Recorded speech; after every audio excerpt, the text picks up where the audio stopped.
Hi friends, ಎಲ್ರಿಗೂ ನಮಸ್ಕಾರ. Welcome to V studio. ನೆನ್ನೆ ಬಿಗ್ ಬಾಸ್ ಮನೆಯಲ್ಲಿ ನಡೆದಂತಹ ಟಾಸ್ಕಲ್ಲಿ ಗಿಲ್ಲಿ ಮತ್ತು ಕಾವ್ಯ ಅವರು ತುಂಬ ಚೆನ್ನಾಗಿ ಆಟ ಆಡಿದ್ರು.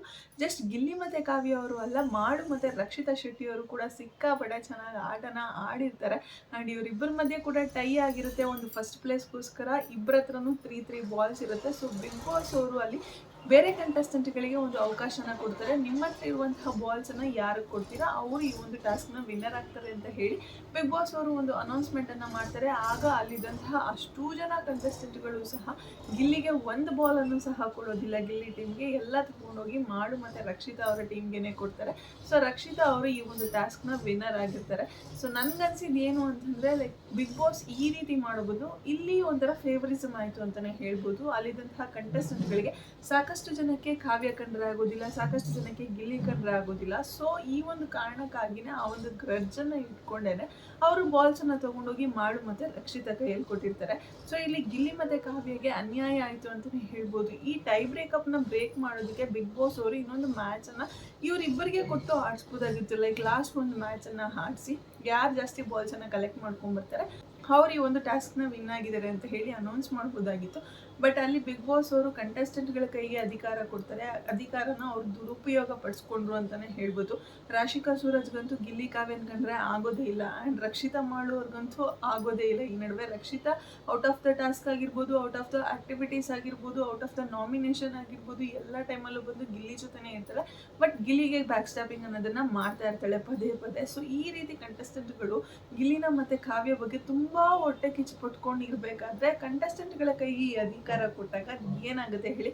ಗಿಲ್ಲಿ ಒಂದು ವಿನ್ನಿಂಗ್ ಮೂಮೆಂಟನ್ನು ಅನುಭವಿಸೋಕ್ಕೂ ಸಹ ಆಗಿಲ್ಲ. ಪಾಪ ನಿನ್ನೆ ಅಷ್ಟೆಲ್ಲ ಕಷ್ಟಪಟ್ಟು ಆಡಿದ್ರು ಸಹ ಆ ಒಂದು ವಿನ್ನಿಂಗ್ ಮೂಮೆಂಟನ್ನು ಅನುಭವಿಸೋಕ್ಕೆ ಅವ್ರ ಕೈಯಲ್ಲಿ ಆಗಿರಲಿಲ್ಲ. ಆ್ಯಂಡ್ ಇನ್ನು ರಾಶಿಕಾ ಅವರು ಇವತ್ತಿನ ಟಾಸ್ಕಲ್ಲಿ, ಲೈಕ್ ಇವತ್ತು ಬಿಟ್ಟಿರುವಂತಹ ಪ್ರೋಮೋದಲ್ಲಿ ನೋಡಿದಾಗ ರಾಶಿಕಾ ಮತ್ತು ಸೂರಜ್ ಆಚೆ ಕೂತಿದ್ದಾರೆ. ಇದನ್ನು ನೋಡೋದಕ್ಕೆ ತುಂಬಾ ಖುಷಿ ಆಯಿತು. ಯಾಕೆ ಅಂತಂದರೆ, ಲೈಕ್ ಅವ್ರಿಗೆ ಅವ್ರು ವಿನ್ ಆಗಬೇಕು ಅನ್ನುವಂತಹ ಒಂದು ತಲೆನಲ್ಲಿ ಕುತ್ಕೊಳ್ಳೋದಕ್ಕಿಂತ ಹೆಚ್ಚಾಗಿ ನಾವು ಈ ಟಾಸ್ಕ್ ವಿನ್ ಆಗಬೇಕು, ನಾವು ಹೇಗಾದ್ರೂ ಮಾಡಿ ಗೆಲ್ಲೇಬೇಕು ಅಂತ ಹೇಳಿ ಅವ್ರ ತಲೆನಲ್ಲಿ ಕುತ್ಕೊಳ್ಳೋದಕ್ಕಿಂತ ಹೆಚ್ಚಾಗಿ ಅವ್ರ ತಲೆನಲ್ಲಿ ಏನಿತ್ತು ಅಂತಂದರೆ, ನಾವು ಹೇಗಾದ್ರೂ ಮಾಡಿ ಗಿಲ್ಲಿ ಮತ್ತು ಕಾವ್ಯನ ಈ ಒಂದು ಟಾಸ್ಕ್ನಿಂದ ಆಚೆ ಹಾಕಬೇಕು, ಕ್ಯಾಪ್ಟನ್ಸಿ ಓಟದಿಂದ ಆಚೆ ಹಾಕಬೇಕು ಅಂತ ಹೇಳಿ ಆಡ್ತಿದ್ರು. ಲೈಕ್ ಕರ್ಮ ರಿಟರ್ನ್ಸ್ ಅಂತ ಹೇಳ್ತಾರಲ್ಲ. ಸೊ ಯಾರೋ ವಿನ್ ಆದರೂ ಯಾರೋ ವಿನ್ ಆಗಿಬಿಟ್ಟು ರಾಶಿಕಾ ಮತ್ತು ಸೂರಜ್ನೇ ಆಚೆ ಇಡೋ ಹಾಗಾಯಿತು. ಆ್ಯಂಡ್ ಫಸ್ಟ್ ಟಾಸ್ಕಲ್ಲಿ ನಮ್ಮ ಗಿಲ್ಲಿ ಮತ್ತು ಕಾವ್ಯ ಅವರು ತುಂಬ ಚೆನ್ನಾಗಿ ಆಡಿದ್ರು ಸಹ ಆ ವಿನ್ನಿಂಗ್ ಮೂಮೆಂಟ್ನ ಎಂಜಾಯ್ ಮಾಡೋಕ್ಕಾಗಿರಲಿಲ್ಲ. ಆ್ಯಂಡ್ ಆ ಒಂದು ವಿನ್ನಿಂಗ್ ಮೂಮೆಂಟ್ನ ಎಂಜಾಯ್ ಮಾಡಿದ್ದು ರಕ್ಷಿತಾ ಶೆಟ್ಟಿ ಹಾಗೆ ಮಾಡು ಅವರು. ಆ್ಯಂಡ್ ಸೆಕೆಂಡ್ ಟಾಸ್ಕಲ್ಲೂ ಕೂಡ ರಾಶಿಕಾ ಅವ್ರು ತುಂಬ ಚೆನ್ನಾಗಿ ಆಟ ಆಡಿದ್ರು. ವುಮೆನ್ಸ್ ಟೀಮ್ ಅಂತ ಏನು ಬಿಟ್ಟರು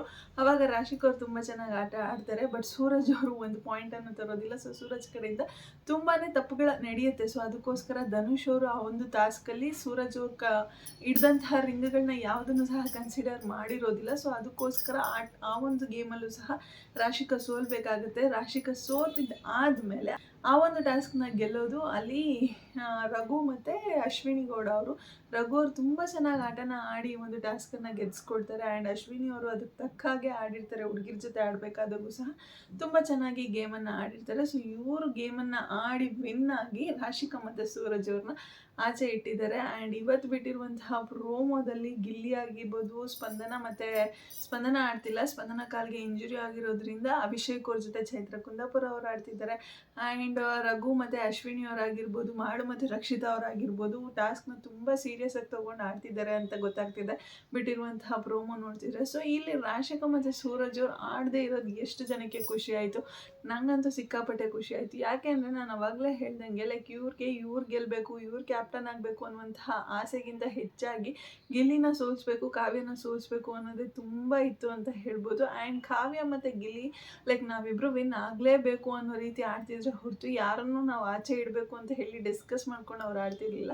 ನಾವು ಗೆಲ್ಲಬೇಕು, ಹೇಗಾದ್ರು ಮಾಡಿ ನಾವು ಗೆಲ್ಲಬೇಕು. ಅಕಸ್ಮಾತ್ ನಾವು ಈ ಟಾಸ್ಕಲ್ಲಿ ಗೆದ್ದಿಲ್ಲ ಅಂತಂದರೆ ಯಾರೇ ಗೆದ್ದರೂ ಸಹ ನಮ್ಮನ್ನು ಹೊರಗಡೆ ಇಟ್ಟೇ ಇಡ್ತಾರೆ ಅನ್ನೋದು ಗಿಲ್ಲಿಗೆ ಮತ್ತು ಕಾವ್ಯಗೆ ಗೊತ್ತಿತ್ತು. ಆ್ಯಂಡ್ ಸೂರಜ್ ಮತ್ತು ರಾಶಿಕಾ ಅವ್ರು ವಿನ್ ಆದರು ಅಂತಂದರೆ ಕನ್ಫರ್ಮ್ ಇವ್ರನ್ನ ಆಚೆ ಹಾಕ್ತಾರೆ ಅನ್ನೋದು ಇವ್ರು ಖಂಡಿತವಾಗ್ಲೂ ಗೊತ್ತಿತ್ತು. ಸೊ ಇವರು 100% ಎಫರ್ಟ್ಸ್ಗಳನ್ನು ಹಾಕಿ ನಾವು ಆಡಲೇಬೇಕು, ನಾವು ಗೆಲ್ಲೇಬೇಕು ಅನ್ನೋ ರೀತಿ ಆಡ್ತಿದ್ರು. ಬಟ್ ಎಲ್ಲೋ ಒಂದು ಪಾಯಿಂಟಲ್ಲೂ ಸಹ ಅವರು ರಾಶಿಕನ ನಾವು ಗೆದ್ಬಿಟ್ಟು ರಾಶಿಕನ ಆಚೆ ಇಡಬೇಕು, ಗೆದ್ಬಿಟ್ಟು ಸೂರಜ್ನ ಆಚೆ ಇಡಬೇಕು ಅಂತ ಹೇಳಿ ಮಾತಾಡ್ಕೊಂಡಿರಲಿಲ್ಲ. ಬಟ್ ಸೂರಜ್ ಮತ್ತು ರಾಶಿಕಾ ಅವರ ಒಂದು ಮೇಯ್ನ್ ಇಂಟೆನ್ಷನ್ ಇದ್ದಿದೆ ಗಿಲ್ಲಿ ಮತ್ತು ಕಾವ್ಯ ಅವ್ರನ್ನ ಆಚೆ ಇಡಬೇಕು ಅನ್ನೋದಷ್ಟೇ. ಅವ್ರ ಕ್ಯಾಪ್ಟನ್ಸಿ ಟಾಸ್ಕ್ಗೋಸ್ಕರ ನಾನು ಸೆಲೆಕ್ಟ್ ಆಗಬೇಕು, ಕ್ಯಾಪ್ಟನ್ಸಿ ಟಾಸ್ಕ್ನ ಆಡಬೇಕು ಅಂತ ಹೇಳಿ ಆಟನ ಆಡ್ತಿರ್ಲಿಲ್ಲ.